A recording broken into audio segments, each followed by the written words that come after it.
ধুবুৰী গোলকগঞ্জৰ লক্ষীবাৰীত হত্যাকাণ্ডৰ বলি হোৱা মেৰাজুল আলীৰ বাসগৃহত উপস্থিত গোলকগঞ্জৰ বিধায়ক আব্দুল সুবাহান আলী চৰকাৰ। শোক সন্তপ্ত পৰিয়ালক সমবেদনা জ্ঞাপন কৰাৰ লগতে 10,000 টকা আগবঢ়ালে বিধায়কগৰাকীয়ে।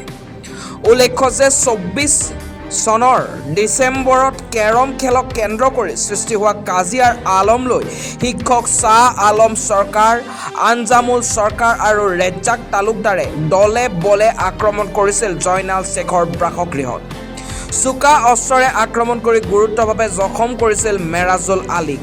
মেৰাজুল আলী সংকটজনক অৱস্থাত গুৱাহাটী মেডিকেল কলেজ হাস্পতালত ভৰ্তি কৰোৱা হৈছিল যদিও মৃত্যু হয় মেৰাজুল আলীৰ। আৰক্ষীয়ে হত্যাকাণ্ডৰ লগত জড়িত থকা অভিযোগত শিক্ষক শ্বাহ আলম চৰকাৰ, আঞ্জামুল চৰকাৰ আৰু ৰেজ্জাক তালুকদাৰক গ্ৰেপ্তাৰ কৰি জেল হাজতলৈ প্ৰেৰণ কৰিছে। আজি এই লক্ষীমাৰী তৃতীয় খণ্ডত মই আহিলোঁ। মই যোৱাকালিয়ে শুনা পাইছিলোঁ যে পৰহিমানত এনেকুৱা এটা নিৰ্মম হত্যাকাণ্ড হৈছিলে।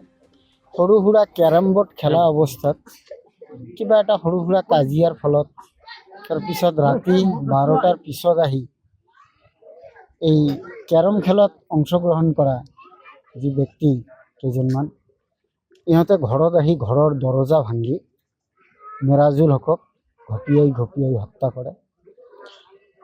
আমাৰ পুলিচ প্ৰশাসনে অলৰেডি 3জন মানক ইয়াৰ কৰায়ত্ব কৰিছে আৰু ইহঁতক অলৰেডি পুলিচ ৰিমাণ্ডত ৰখা বুলি মই শুনা পাইছোঁ। তো মই আজি এইটো ঘৰত এই শোক সন্তপ্ত অৱস্থাত থকা পৰিয়ালটোত মই আহিছোঁ ইহঁতৰ খা খবৰ লোৱাৰ কাৰণে, যিহেতু মই বাহিৰত আছিলোঁ। খা খবৰ ল'লোঁ। সৰু দুটামান কণমানি ল'ৰা ছোৱালী আছে। বৰ দুখৰ আৰু পৰিতাপৰ কথা, যি মিৰাজুলক হত্যা কৰা হ'ল তাৰ দেউতা মাক ভৰিত ধৰি এই দুষ্কৃতিকাৰীক হত্যাকাৰীক মানে কান্দিছিলে, তাৰপিছতো ৰেহাই দিয়া নাছিলে। মই আপোনালোকৰ জৰিয়তে আমাৰ পুলিচ প্ৰশাসনক অনুৰোধ কৰিম, এই পৰিয়ালটোৰ যে এটা ডেকা ল'ৰা, সৰু কণমানি ল'ৰা ছোৱালী ঘৈণীয়েক থকা অৱস্থাত হত্যা কৰিলে, এই দুষ্কৃতিকাৰীয়ে যি হত্যাকাৰীসকল কঠোৰ শাস্তি পাব লাগে আৰু অতি সোনকালে শাস্তিৰ ব্যৱস্থা কৰিব লাগে ইহঁতৰ।